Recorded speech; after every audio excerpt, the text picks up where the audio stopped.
आपल्यासोबत लक्ष्मण हाके आहेत, बारामतीमध्ये आलेला आहेत. काय प्रयोजन आहे? श्रावणी कुदळे नावाच्या मुलीनं नीटमध्ये फक्त राज्य पातळीवर नाही तर देश पातळीवर पहिल्या पाचामध्ये येण्याचा मान पटकवलेला आहे. त्या मुलीचा सत्कार करणं हे मुख्य प्रयोजन होतं. आणि वारी चालू आहे, देशामध्ये वेगळ्या राजकीय घटना घडत आहेत. आमचा महाराष्ट्रातला सर्वसामान्य शेतकरी वारीमध्ये सामील झालाय. पंढरपूरकडं त्याची ओढ आहे आणि इकडं राजकारणामधली सरगर्मी तुम्ही बघताय. महाराष्ट्रामधला असो देशामधला असो विरोधक संपवण्याचं काम सत्ताधारी करतायत आणि हे वास्तव आहे. वारीला काय मागता पांडुरंगाचरणी?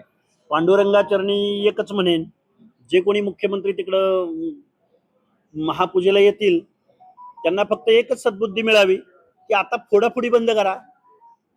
आता आयात काय ते पक्षामध्ये आयात विचार आचार पाचार हे सगळं बाजूला ठेवा आणि सर्वसामान्य माणसाच्या प्रश्नावर काम करायला सुरुवात करा.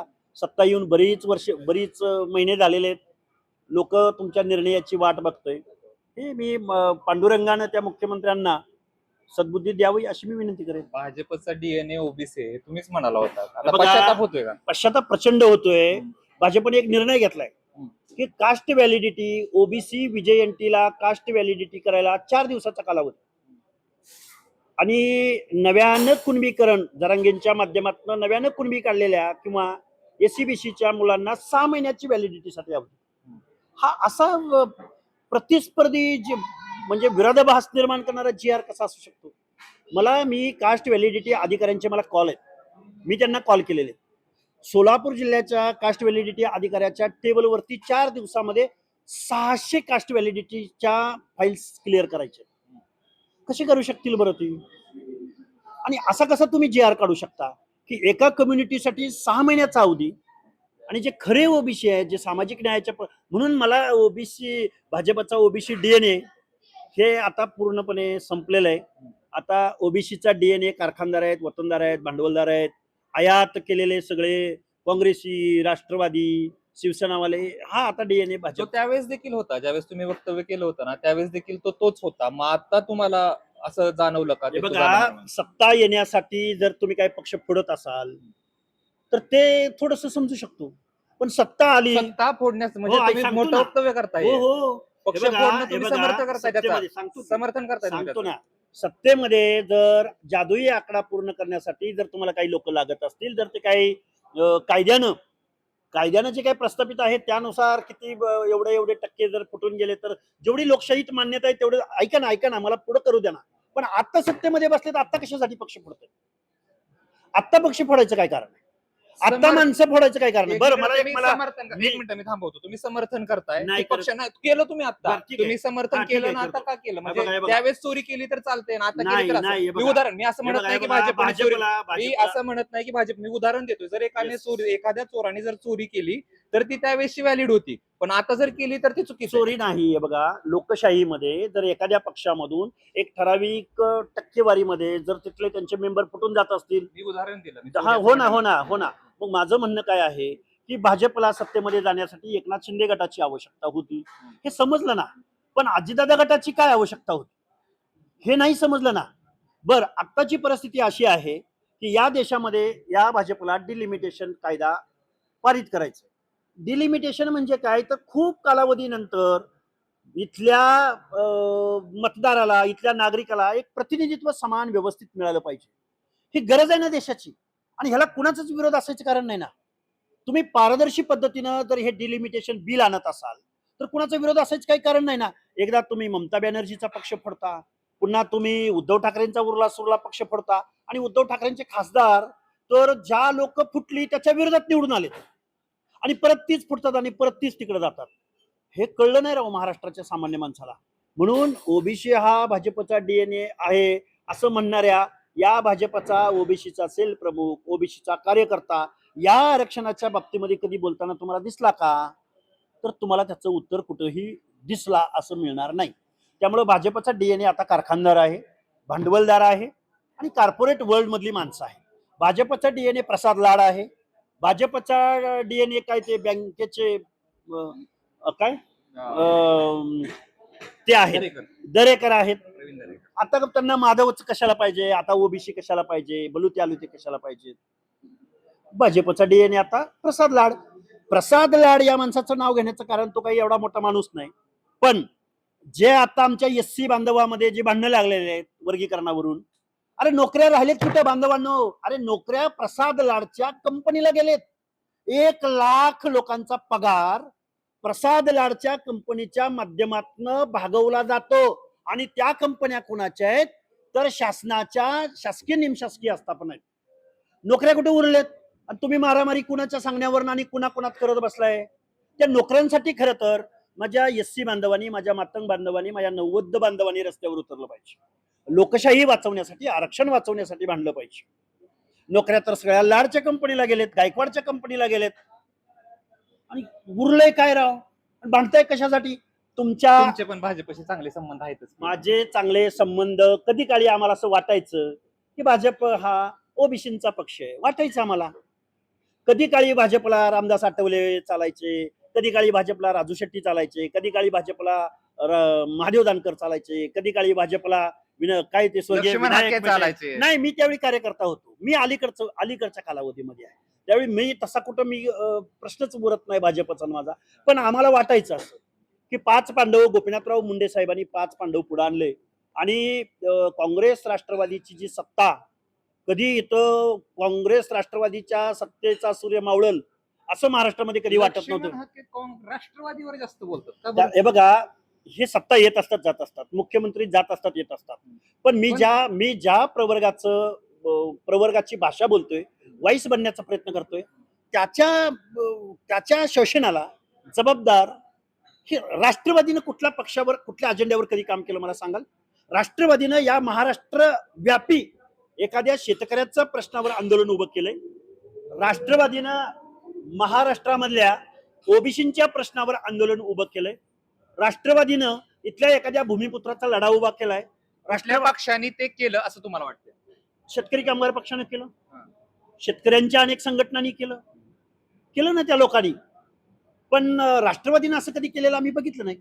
राष्ट्रवादी नेहमी सत्तेच्या वळचणीला गेली, कारखाने काढले, कॉर्पोरेट वर्ल्डला हाताशी धरलं, वेगवेगळ्या मोठमोठ्या हजारो करोड रुपयांच्या उद्योगपतींबरोबर साठलोट केलं, पार्टनरशिप केल्या आणि सर्वसामान्य माणसाचं शोषण राष्ट्रवादीने केलं. राष्ट्रवादी हा कुठलाही आचार विचार. कुठल्या राष्ट्रवादीनं? दोन्ही राष्ट्रवादी एक आहेत. कुणी सांगितलं तुम्हाला 2 राष्ट्रवादी वेगळे वेगळे आहेत म्हणून? मोठ्या पॉवर, अरे निवडणुका जरी लढल्या तर ते दाखवण्याचं कारण आहे. हे फक्त तुम्हाला दाखवायचं उदाहरण आहे. कुणी सांगितलं तुम्हाला शरदचंद्रजी पवार, सुप्रिया सुळे आणि रोहित दादा पवार हे सत्ताधाऱ्यांच्या विरोधामध्ये काम करतात? कुणी सांगितलं तुम्हाला? उद्या डिलिमिटेशन येऊ द्या, लिहून देतो मी बॉन्ड पेपरवर, शरदचंद्रजी पवार डिलिमिटेशन म्हणजे भाजपच्या बाजून असणार आहे. हे वास्तव आहे ना. पण सामान्य माणसाला वेड्यात काढण्याचं काम राष्ट्रवादी करते.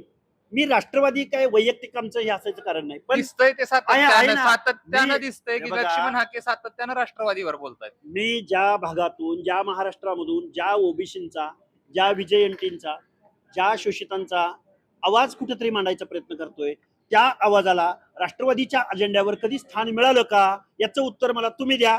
मी राष्ट्रवादीचं उद्यापासून नाव घ्यायचं बंद करतो. नाही, ह्यांना मतदार कोण राष्ट्रवादीचा बेस वोटर आहे? बारामती घ्या, इंदापूर घ्या, सोलापूर जिल्हा घ्या, सांगली जिल्हा घ्या, कोण आहे बेस वोटर राष्ट्रवादीचा? कोण आहे? ओबीसी आहे. आमच्या वाड्यावरून, तांड्यावरून, वस्त्यावरून आहे मतदान. गावाच्या गाव होती. एक मिनिट, तुम्ही ओबीसीचे नेते आहात, तुम्ही स्वतःला ओबीसीचे नेते म्हणवून घेता आणि लोक देखील तुम्हाला मानतात. तुम्हाला संधी आली होती, ज्यावेळेस लढायचं होतं त्यावेळेस तुम्ही माघार घेतली. मग तुम्हाला नैतिक अधिकार आहे का आता बोलण्याचा की आमचे वोटर कोण आहेत तर राष्ट्रवादी आहे, ओबीसी मतदान करतात? तुम्हाला निवडून दिलं असतं लोकांनी, तुम्ही का माघार घेतली ऐनवेळी? हे बघा, तुमच्या या मताचा मी खूप सकारात्मक दृष्टिकोनातून उत्तर देतो. लक्ष्मण हाके कुणी काही कितीही म्हणलं तर आंदोलक आहे, सामाजिक चळवळीमध्ये काम करणारा कार्यकर्ता आहे.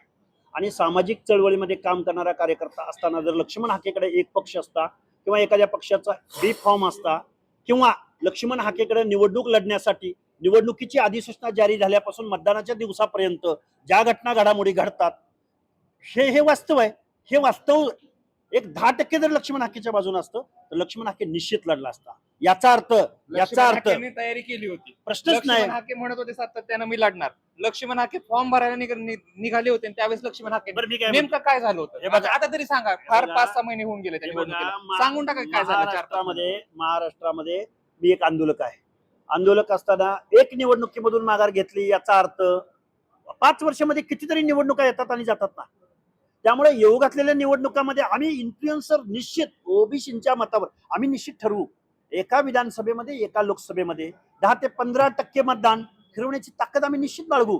आणि एक दिवस असाही येईल की आमचा पक्ष असेल, आम्ही निवडणुका लढलेलो असो, आमचं राज्य आलेलं असेल, हा दिवस हीच प्रोसेस असते. कुठल्या पक्षाकडून? आमचा नवीन पक्ष असेल, कुठलाही असू शकतो. प्रश्नच नाही. महाराष्ट्राची ओबीसी जनता पार्टी असू शकते, का असू नये ओबीसी जनता पार्टी?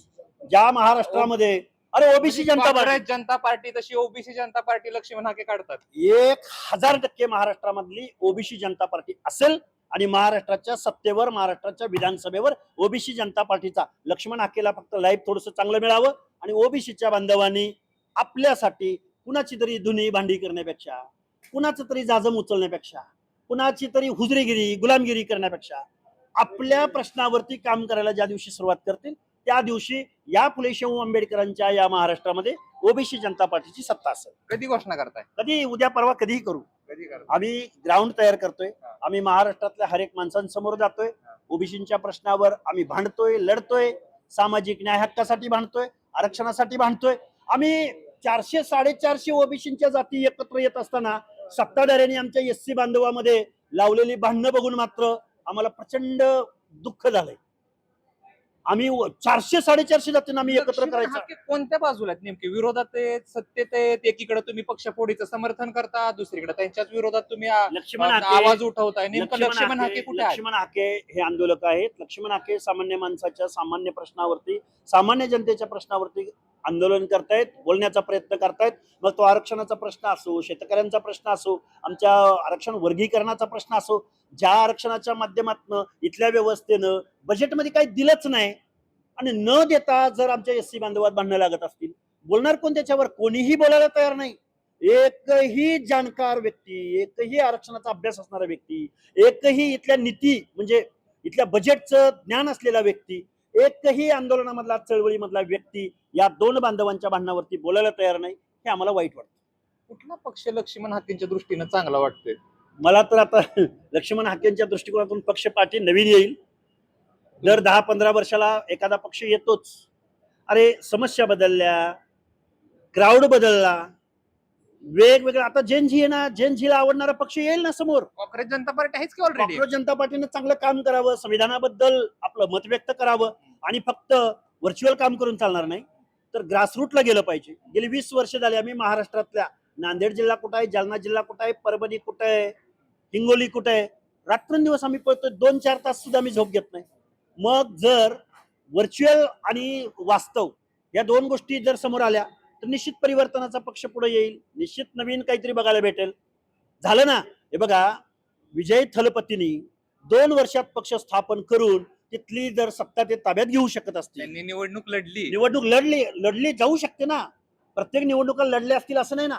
आणि इथून पुढच्या कालावधीमध्ये आम्ही करू ना. आणि तुम्ही आमच्यासाठी मोटिवेट करणार. बारामती मधनं लढणार काय लक्ष्मण हाके? आता 29 बघा, माझ्या गुरुनं मला हिंद केसरीची लढाई लढायचा कानमंत्र दिलेला आहे. कोण गुरु? कोणी माझा गुरु राजकारणातला असेल, कुठला असेल, कुठला असेल, महाराष्ट्रात. आणि आमच्या गुरुनी आम्हाला, माझा गुरु भरपूर जण आहेत.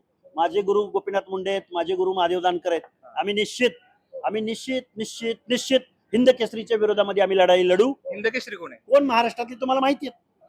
त्यामुळे 2029ला आम्ही दाखवून देऊ. एकदा डिलिमिटेशन करून घ्याच आणि ते झालं पाहिजे या मताचे आम्ही आहोत. विधानसभा लढणार का लोकसभा लढणार? लोकसभा लढू. अगोदर लोकसभा येते, एकत्र झालं तर लोकसभाच लढू. कारण महाराष्ट्राचा जो खरा वाईस आहे, महाराष्ट्राचं जे खरं प्रतिनिधित्व आहे देशाच्या संसदेत गेलं नाही. हे दुर्दैव आहे. गेली ती कारखानदार मंडळी, गेली ती वतनदार मंडळी, गेली ती मॅन मनी मसल. सत्तेतनं पैसा, पैशातनं सत्ता, कारखान्यातनं पैसा आणि परत राजकारणातनं कारखाने उभे करणारी मंडळी गेली. त्यांना बघा, महाराष्ट्राचे जे खासदार देशाच्या संसदेत गेलेत ना, मला एक खासदार दाखवा की जो रिझर्वेशनवर बोलतोय, जो एज्युकेशनवर बोलतोय. तुम्हाला माहितीये महाराष्ट्रातल्या एक शिक्षकी शाळा किती बंद पडल्या माहितीये तुम्हाला? जवळजवळ 30,000 मुलं आणि 30,000 मुली नियर अबाउट म्हणजे 50 ते 60,000 मुलं शाळा बाह्य झालेली आहेत. हे किती दुर्दैव आहे महाराष्ट्राचं. कुठला माणूस पावसाळी अधिवेशनामध्ये नाही बोलला. त्यामुळं खऱ्या महाराष्ट्राचं प्रतिबिंब जर महाराष्ट्राच्या विधानसभेत आणि देशाच्या लोकसभेत तुम्हाला बघायचं असेल तर ओबीसी जनता पार्टी मोठ्या ताकदीनं महाराष्ट्रात ओबीसी जनता पार्टी सोबत कोण कोण असणार आहे, कुठले कुठले नेते घेताय आणि कधी घोषणा करताय? महाराष्ट्रातल्या 450 जाती नेते सांगा. नेत्यांचे कोण येतील ते आमच्या बरोबर आणि कोण नाही येणार त्यांच्या उरावर बसून आम्ही पुढे जाऊ. खूप खूप धन्यवाद. हे होते लक्ष्मण हाके. आता नवीन पार्टी काढतायत ओबीसी जनता पार्टी आणि महत्वाचा मुद्दा असा आहे की भाजपनं ते फोडाफोडी केली, त्याचं समर्थन एकीकडे करताना दुसरीकडे विरोध देखील लक्ष्मण हाके करताना आपल्याला पाहायला मिळत आहेत. कॅमेरा पर्सन जीवन सह जयदीप भगत, एबीपी माझा, बारामती. एबीपी माझा, उघडा डोळे बघा नीट.